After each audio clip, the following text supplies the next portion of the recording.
fire rages, not in a palace, but in a hearth, a controlled, deliberate, devastating fire. Its fuel is not wood, but history itself. Stacks upon stacks of leather, bound volumes, filled with the elegant, looping script of the most powerful woman in the world, are being fed to the flames. Page by page, decade by decade, secrets turn to smoke. This is not an act of war or of random destruction. This is an act of loyalty, an act of love, an act of erasure on a scale that is almost unimaginable. The person committing this historical arson is a princess, her face streaked with tears and soot. Her name is Beatrice, the youngest daughter of Queen Victoria. And the command to burn came from the Queen herself from her deathbed. For nearly 40 years, Victoria had written a daily journal, a meticulous record of her thoughts, her passions, her fury, her despair. It amounted to over 122 volumes. Now her daughter, her literary executioner, is tasked with destroying almost all of it.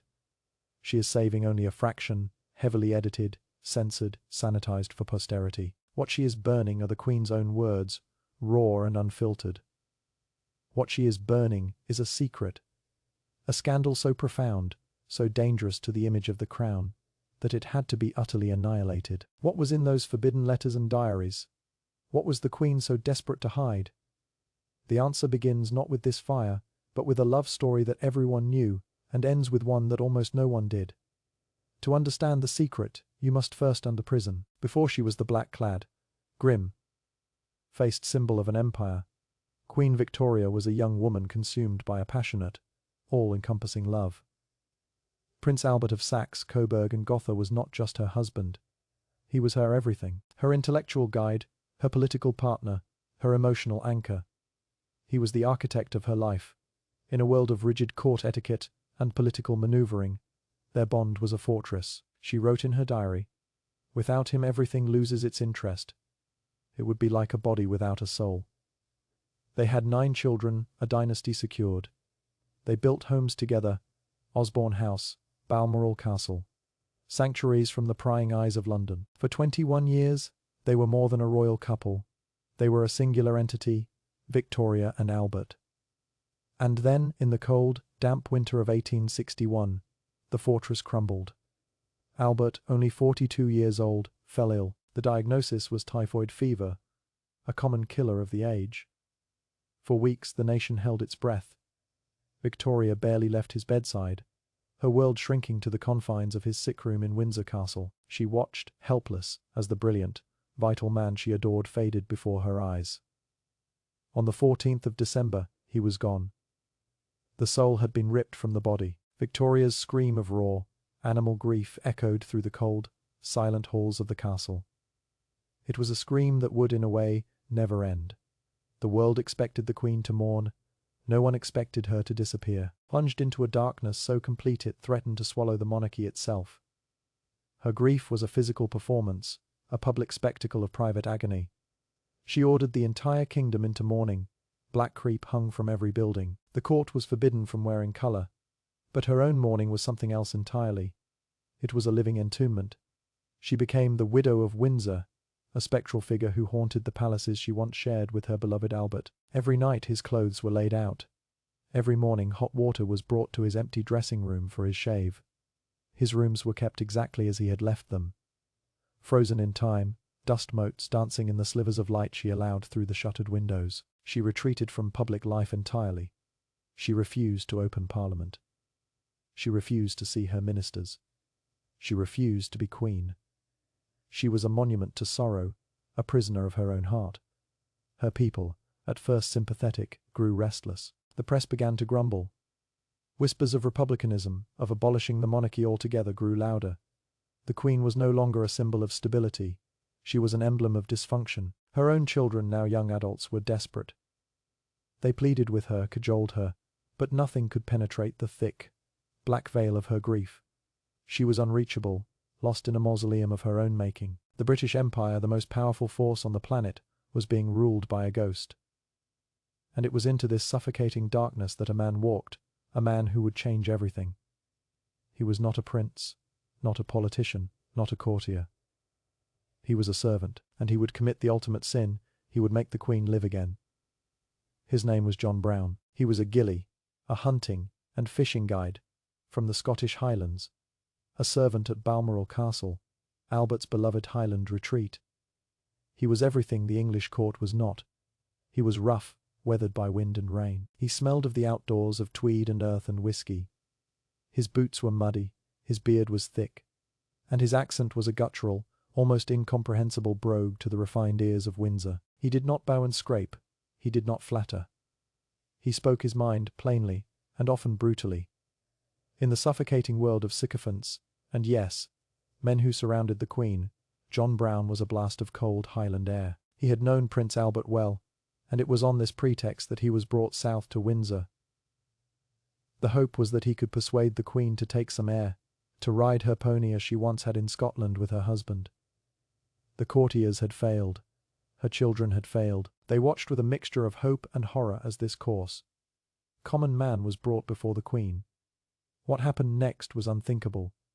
Brown did not plead.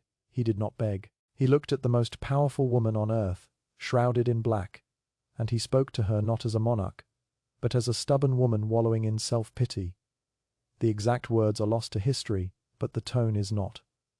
It was not a request, it was a command. He told her she was being foolish. He told her Prince Albert would have been ashamed of her. He told her to get up, get out, and get on her pony. The court was aghast. This was treason. This was social suicide. You did not speak to the Queen of England this way. You did not speak to Satanitat Lady this way, let alone the sovereign.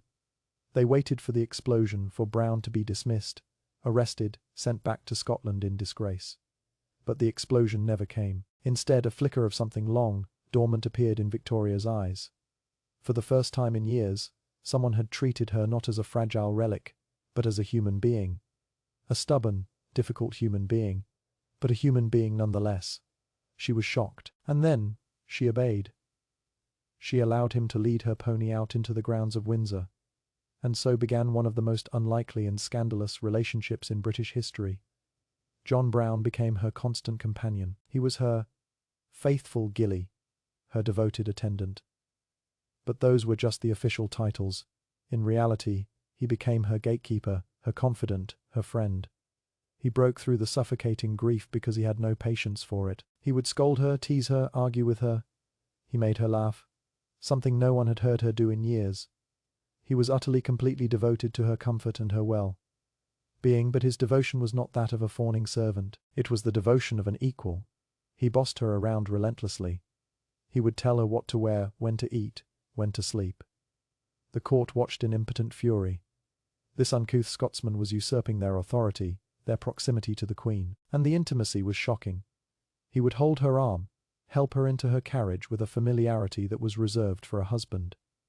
He had nicknames for her. When she was being particularly stubborn, he would call her woman, a term of gruff affection in his dialect, but an insult of catastrophic proportions within the palace walls. The Queen in turn adored it. In her letters and diaries, she referred to him with a warmth she reserved for no one else. He was my good dear Brown. He was honest, faithful, and true.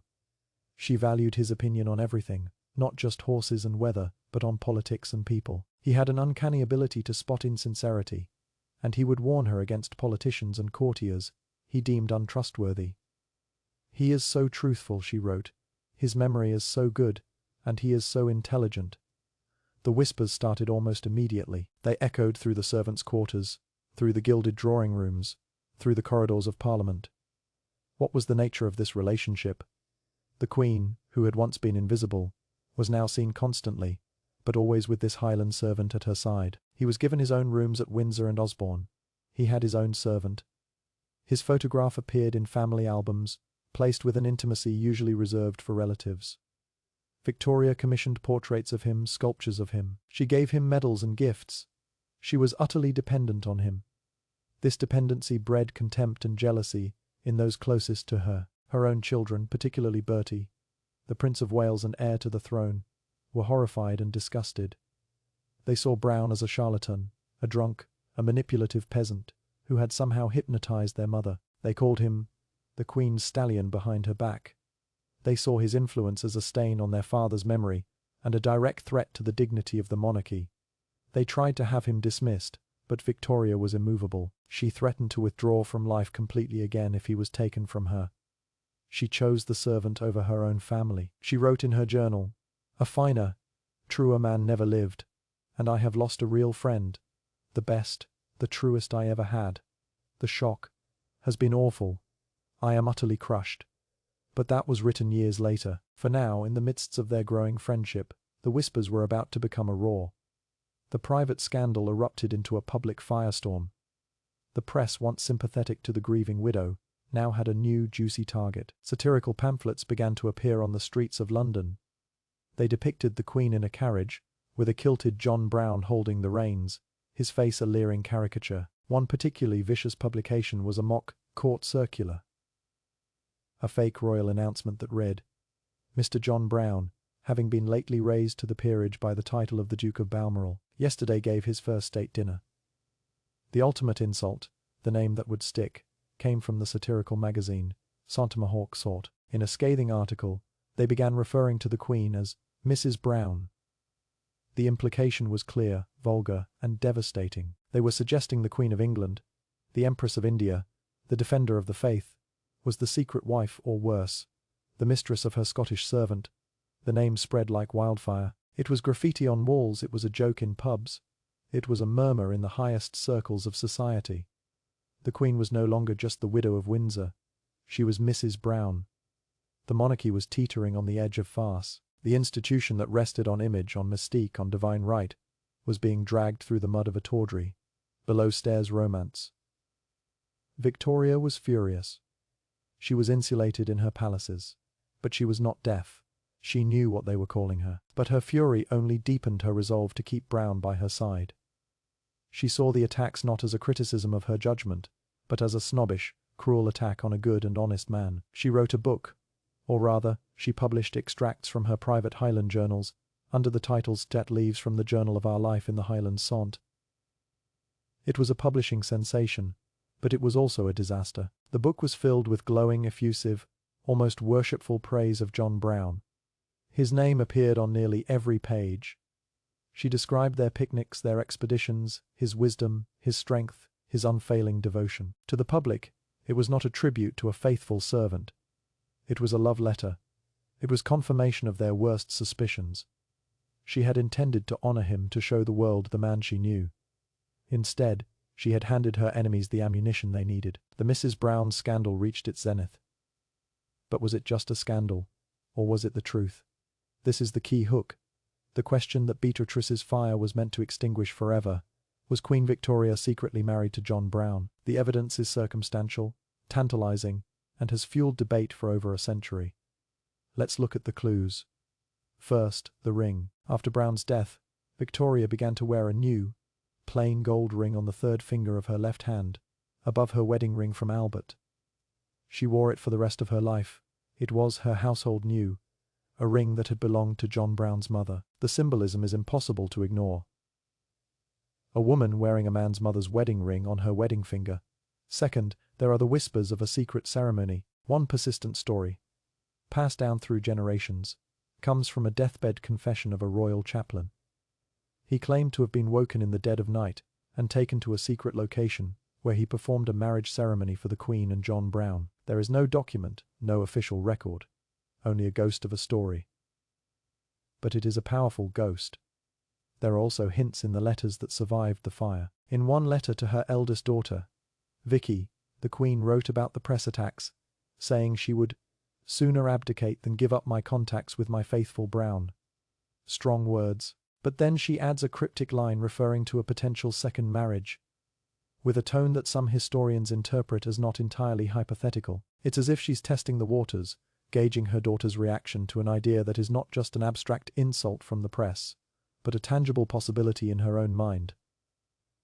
Then there is the most explosive, and least substantiated, theory of all. A theory so shocking that even today, it is spoken in hushed tones by historians. Did Queen Victoria not only marry John Brown, but did she have a secret child with him? This is the ultimate forbidden story. The evidence is far more tenuous, bordering on conspiracy theory, but it is a part of the John Brown legend. The theory centers on the timing of Victoria's long periods of seclusion, and the existence of certain individuals who were later claimed, by their descendants, to be the secret offspring of this union. There are stories of a child, spirited away to be raised in secret on the continent.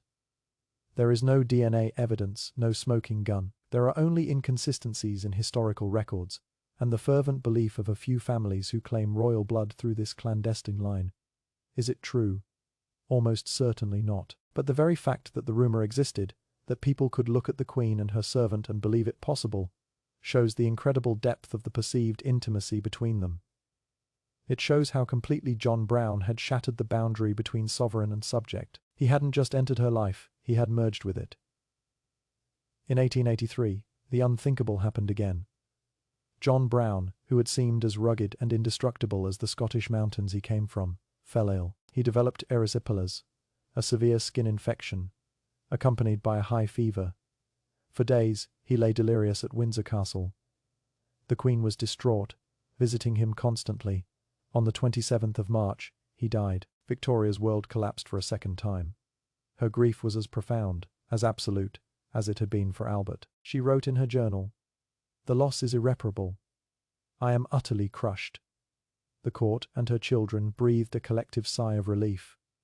The national embarrassment, the Queen's stallion, was gone. They expected the memory of him to be quietly erased. They were wrong. Victoria's devotion to Brown in death was even more ferocious than it had been in life. She entered a new phase of obsessive mourning. She ordered a full-size statue of him to be erected at Balmoral. She commissioned endless portraits and busts. She wrote and planned to publish a second volume of her journals, this one dedicated entirely to him, a biography titled The Life of John Brown. Her ministers and her children were horrified. The first book had been a disaster. A second one, a hagiography of a dead servant, would be catastrophic. It would immortalize the Mrs. Brown scandal. Her private secretary, Sir Henry Ponsonby, pleaded with her. He argued it would damage the monarchy beyond repair. After a bitter, protracted battle, the Queen finally, reluctantly, agreed to abandon the project. But she never forgave them for it. In her mind, they had not saved the monarchy's reputation. They had insulted the memory of the best and truest friend she ever had. And then, as if to prove that the John Brown affair was not an anomaly, not a singular madness brought on by grief, she did it again. A few years after Brown's death, a new figure entered her life. He was, in some ways, even more scandalous. His name was Abdul Karim. He was a 24-year-old Indian man sent to England as a gift from India to be a servant for her Golden Jubilee in 1887. He was handsome, exotic and deferential. He was meant to be a waiter, a curiosity. But Victoria was fascinated by him. She was Empress of India, but knew almost nothing about the country. She asked Karim to teach her Hindustani. Soon, these lessons became daily, intimate meetings. Just as with John Brown, Abdul Karim rocketed from obscurity to a position of unparalleled influence. He was no longer a waiter. He was the Queen's munshi, or teacher. He told her about his culture, his religion, Islam, his family. Victoria was enthralled. She, who had been surrounded by Christian, white, upper-class men her entire life, was now being tutored by a young Muslim working-class Indian. The court's reaction was not just jealousy, as it had been with Brown. It was outright racism. They were appalled. They saw Karim as a dark-skinned interloper, a dangerous charlatan filling the Queen's head with foreign ideas. The racial slurs and venom directed at Karim were even more vicious than those aimed at Brown. He was called the Blackguard and the Hindu Peril. The royal household threatened to resign en masse. Her son Bertie, the future King Edward VI, was beside himself with rage and embarrassment.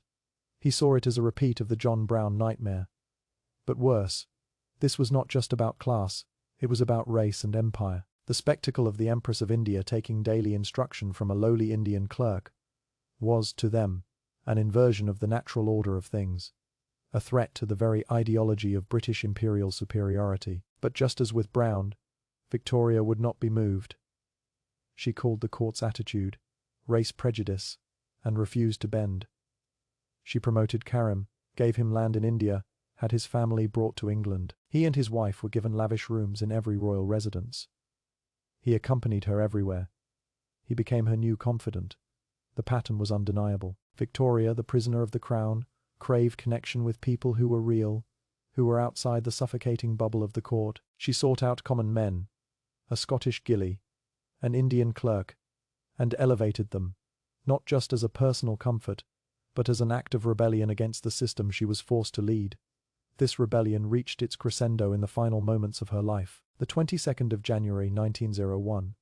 The Queen is dying at Osborne House on the Isle of Wight. The Victorian era, the long century that bore her name, is drawing to a close. Her surviving children and grandchildren, a collection of the crowned heads of Europe, are gathered around her bed. But her final thoughts are not with them. They are with the two men who defined her private life, one prince and one servant. She had left behind meticulous, non-negotiable instructions for her own funeral. It was to be a military funeral, the funeral of a soldier's daughter. She wanted to be dressed in a white dress and her wedding veil. These instructions were public, but she also had a set of secret instructions given to her personal physician, Sir James Reed. These instructions concerned what was to be placed inside her coffin, next to her body, hidden from the world for all time. As her family was ushered from the room, Sir James Reed and the Queen's dresser began their secret, sacred work. First, on the right side of the coffin, they placed one of Prince Albert's dressing gowns. On her left hand, they placed a plaster cast of his hand. This was the official narrative, the eternal love story of Victoria and Albert. But then came the secrets. Into her left hand, the hand that rested on Albert's plaster hand, Sir James Reed placed a photograph of John Brown. He wrapped her fingers around it, so it would be hidden from view. He then placed a lock of John Brown's hair in her hand. And finally, he slipped a ring onto her finger, the wedding ring of John Brown's mother. The Queen of England was to be buried, for all eternity, symbolically holding the hand of her husband, but secretly clutching the relics of her servant, the man the world knew, and the man the world reviled. In death, as in life, she kept them both. And this brings us back to the fire. In the days following the funeral, Princess Beatrice began her solemn, terrible task. For years, she had been her mother's transcriber. The Queen's eyesight had been failing, and Beatrice would write down her mother's daily diary entries. But now her job was to destroy. The command was absolute: burn the originals. Victoria knew what was in them. She knew the raw, unfiltered emotion, the candid assessments of her children and her ministers. She knew the pages upon pages dedicated to her dear, good Brown. She knew how she had raged against the court for their treatment of him. She knew how she had praised Abdul Karim.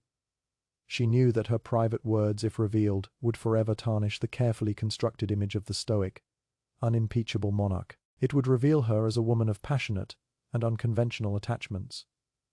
A woman who, in many ways, despised the very world she ruled. Beatrice's fire was an act of legacy protection. She was trying to save her mother's reputation. She was trying to preserve the dignity of the crown. But in her act of destruction, she created a far more powerful legend.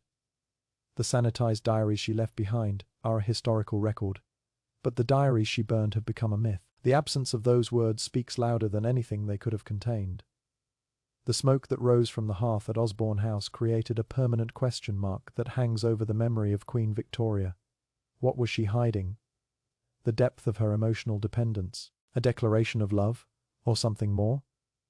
The confirmation of a secret vow, a secret marriage to the servant they called her husband. After Victoria's death, her son, now King Edward VI, acted with brutal swiftness. He had waited decades for this moment. He immediately dismissed Abdul Karim, sending him and his family back to India in disgrace.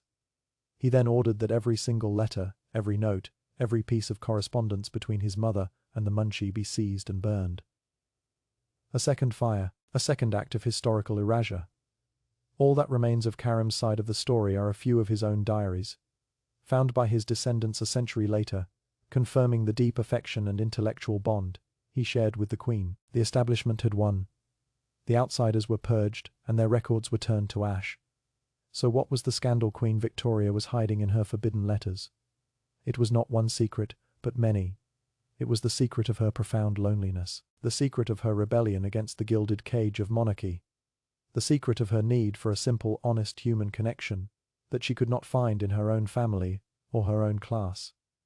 The ultimate scandal was not that she may have loved a servant, it was that she may have valued his love, his honesty, his companionship, more than she valued the pomp, the power, and the suffocating dignity of the crown itself. The fire destroyed the evidence, but it could not destroy the story. The whispers of Mrs. Brown still echo in the halls of Windsor. The ashes of those burned letters still hold the shape of a forbidden love. History is not just what is written down, it is also what is deliberately erased, what is hidden between the lines, what is left to the imagination. The Queen's secret was her humanity, in all its messy, inconvenient, and passionate glory, and it was a secret she believed the world was not ready to know. Perhaps, even now, it still isn't.